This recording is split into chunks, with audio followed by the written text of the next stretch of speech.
Students, how are you. तो आज मैं ये वीडियो उन बच्चों के लिए बना रही हूँ जिनको ट्रिग्नोमेट्री से बहुत डर लगता है।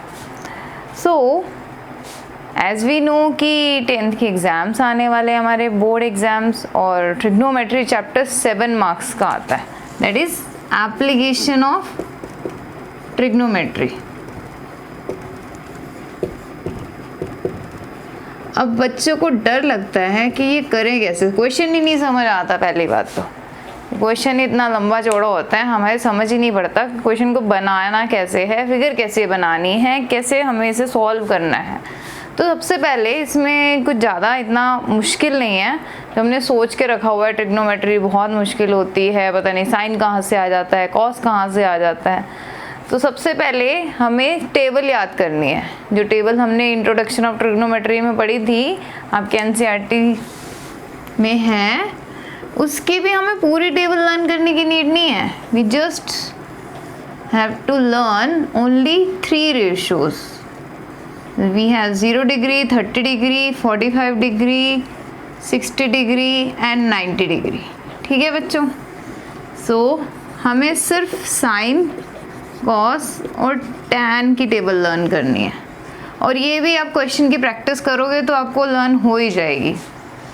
ठीक है। तो एज वी नो कि साइन 0 0 होता है, this one is half, this is 1/√2, this one √2 √3/2 and this is 1। और कॉस बिल्कुल उसका रेसिप्रोकल होता है, यहाँ से जो 0 पे है वो 90 पे हो जाएगा, यहाँ पे 1 आएगा, ये 3/2 √3/2, दिस इज 1/√2। हमें याद रखना है कि 45 पे साइन और कॉस बिल्कुल सेम होते हैं। This is 1/2 and this is 0। और टैन साइन अपॉन कॉस होता है, तो ये भी this is 0, this is 1/√3, this is 1√3 not defined, क्योंकि नीचे कभी भी डिनोमिनेटर में 0 आता है वो हमेशा नॉट डिफाइंड होता था। एक तो ये टेबल लर्न करनी है हमें, एक चीज़ और हमें वो फॉर्मूला लर्न करना है जो हमारे टीचर्स पढ़ाते रहते हैं, दैट इज़ पंडित बद्री प्रसाद हर हर बोले सोना चांदी तोले। अब इसका क्या मतलब है, ये है हमारा पंडित बद्री प्रसाद हर हर बोले, मतलब perpendicular upon hypotenuse sine theta, base upon hypotenuse cos theta, perpendicular upon base tan theta. अब ये परपेंडिकुलर क्या होता है, बेस क्या होता है, हाइपोटेन्यूज क्या होता है, ये हमने सबने पढ़ा हुआ है, बट थोड़ा सा क्लियर मैं कर देती हूँ आपको कि हम ट्रिग्नोमेट्री का मतलब होता है हम ट्राइंगल के ऊपर सारा काम कर रहे हैं, और वो भी राइट एंगल ट्राइंगल के ऊपर। तो ट्रिग्नोमेट्री में जो भी ट्राइंगल बनेगा वो राइट एंगल ट्राइंगल बनेगा। It means we have always a 90 degree angle, हमेशा होगा।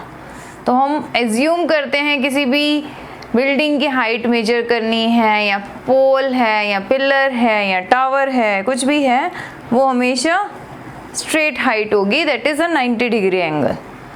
अब ये 90 डिग्री एंगल तो फिक्स है, इसके साथ हमें एक और एंगल दिया जाता है, कुछ भी एंगल देंगे जिससे शेडो बनती है, या हम क्लिनोमीटर की हेल्प से हाइट डिस्टेंस फाइंड कर लेते हैं।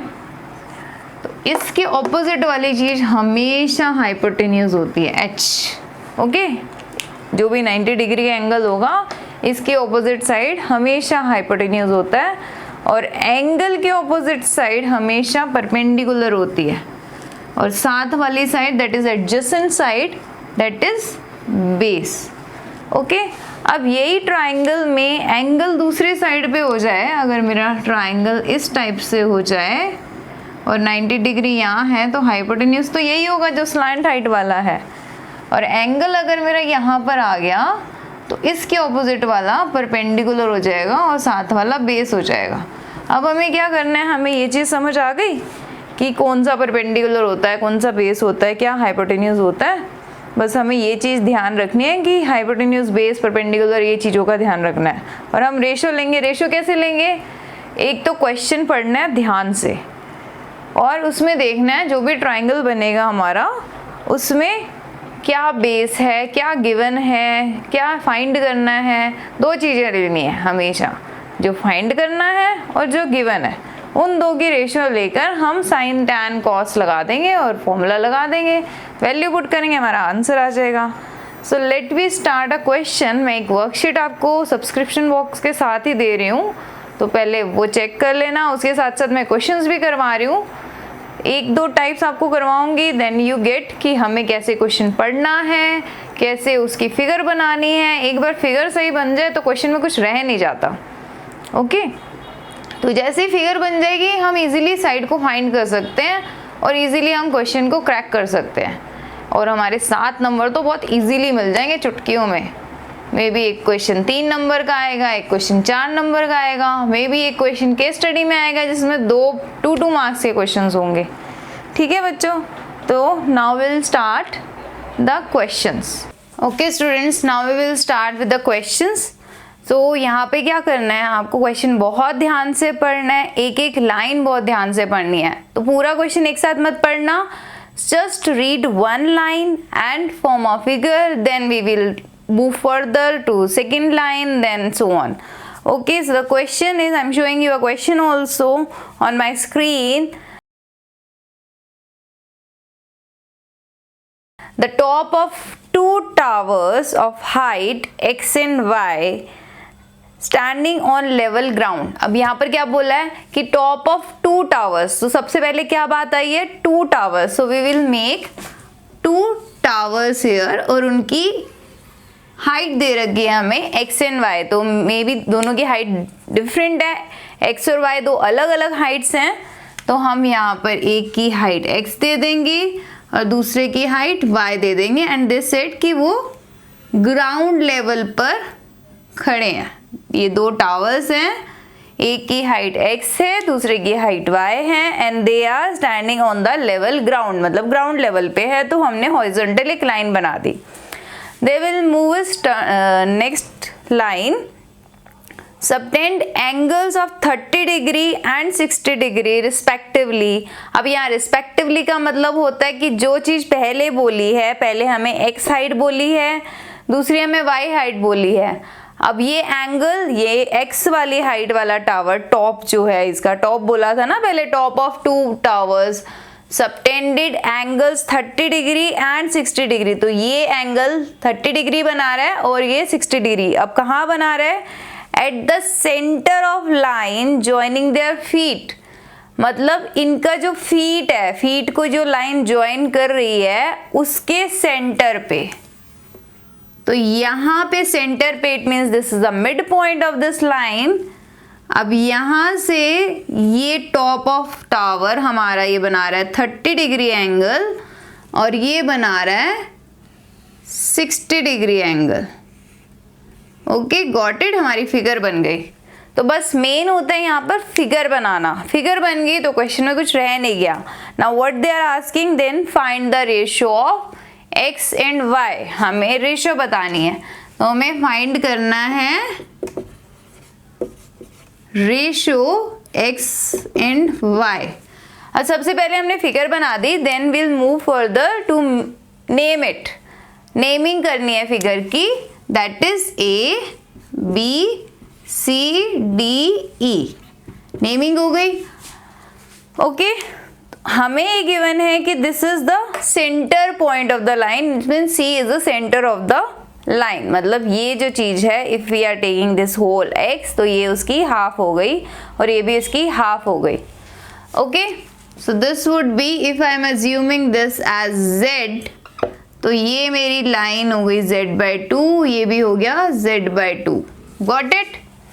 नाउ अब क्वेश्चन में क्या होता है, हमेशा मैंने आपको लास्ट टाइम समझाया था कि जो चीज़ गिवन है और जो चीज़ फाइंड करनी है हम उसको रेशो में लेते हैं। So I am taking this triangle, in triangle ABC। Okay, अब मेरे पास x है और z, इस ट्रायंगल को लेंगे तो AB अपॉन BC। अब AB क्या है और BC क्या है, this one is a 90 degree angle, ये 90 डिग्री है। एंगल के ऑपोजिट क्या होता है, एंगल के ऑपोजिट हमारा परपेंडिकुलर होता है।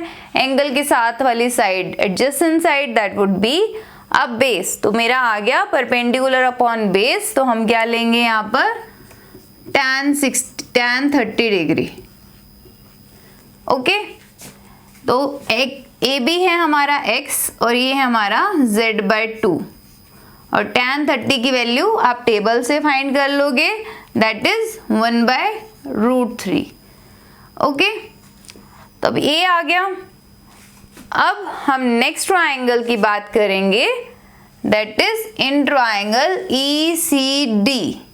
इन ट्राइंगल ECD अब यहाँ पर है ED अपॉन CD, यहाँ पर भी हमने Y और CD लिया है, दैट इज tan 60 डिग्री। तो ये भी मेरा क्या आ गया, perpendicular upon base. ED perpendicular था इस ट्राइंगल में और CD बेस था, तो परपेंडिकुलर अपॉन बेस आ गया tan 60 डिग्री। ED है Y और CD है Z/2 is equals to √3। tan 60 होता है √3। ये समझ आया बच्चों? ओके, तो ये मेरी फर्स्ट इक्वेशन है, ये मेरी सेकेंड इक्वेशन है। ओके, अब जैसे हमें रेशियो निकालना है एक्स वाई का, तो मैं रेशियो के लिए क्या करना होता है, x/y करना होता है। तो अगर मैं फर्स्ट को सेकेंड से डिवाइड कर दूं, then I got equation first divides second. तो यहाँ आ जाएगा x/z/2 upon y/z/2, this equals to 1/√3 upon √3। Got it? एक ही बोर्ड पे समझा रही हूँ, इसलिए थोड़ा सा ऐसा बनाना पड़ गया है। नाउ ये रेसिप्रोकल हो जाते हैं, this is z/2 into z/2 ऊपर आ जाएगा upon y is equals to 1/√3 into ये √3 ऑलरेडी है हमारे पास, z/2 cancel, x upon y आ गया 1/3, √3 इंटू √3 दैट इज 3। तो रेशियो आ गया x/y that is 1/3। Okay students, got it this question? Note down in your notebooks. If you get any problem in this question further, तो आप मुझे message कर सकते हो, you can comment me, okay, in a comment box. So next we will move to next question.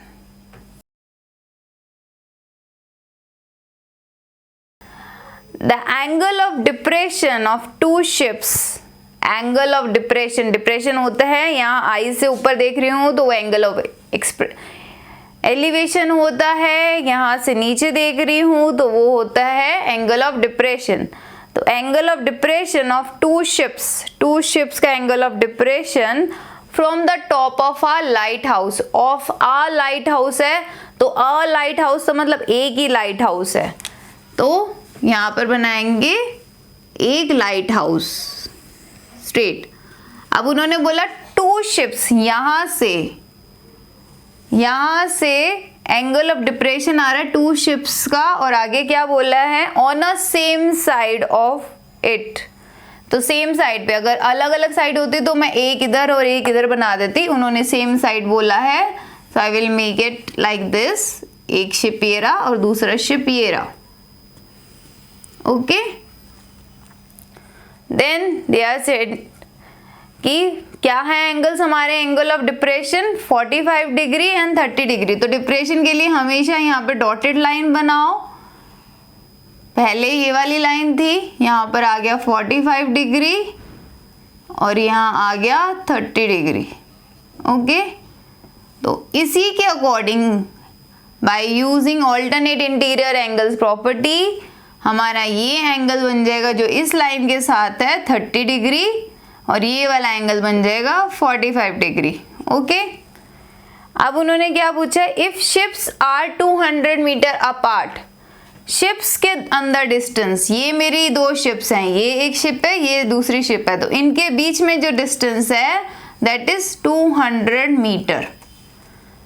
तो find the height of light house, इसकी height find करनी है हमें, h। ओके, तो इसके लिए भी हम क्या करेंगे, नेमिंग कर देंगे ABCD। ओके, तो जैसे हमें ट्राइंगल मिल गया, पूरा फिगर बन गया, एक फिगर के भी मार्क्स होते हैं।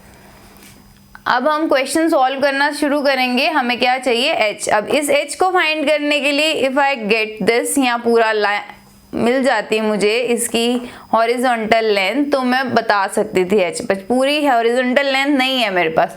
आई have a length of this only, और यहाँ पर 90 डिग्री एंगल नहीं बन रहा।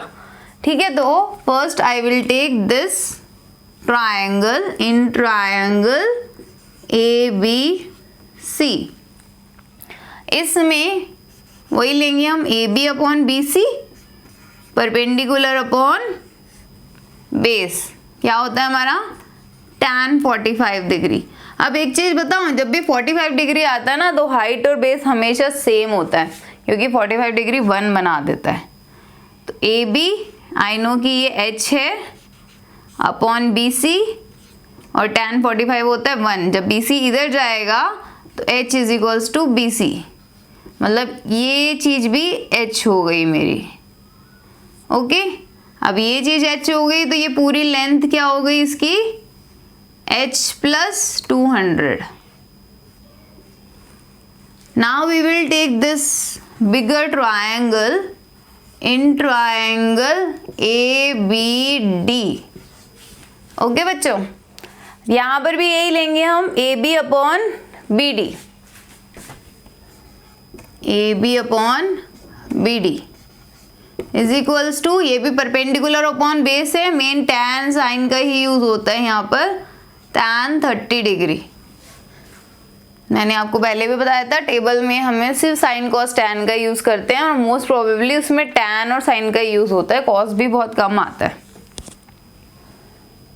tan 30 डिग्री आ गया, tan 30 डिग्री होता है 1/√3। AB क्या है हमारा h, और BD हमने अभी निकाला है h प्लस 200। एक वेरिएबल में आ जाता है तो इजी हो जाता है हमारे लिए सॉल्व करना। अब इसको क्रॉस मल्टीप्लाई कर देंगे, ये हो जाएगा √3h, यहाँ पे हो जाएगा h प्लस 200।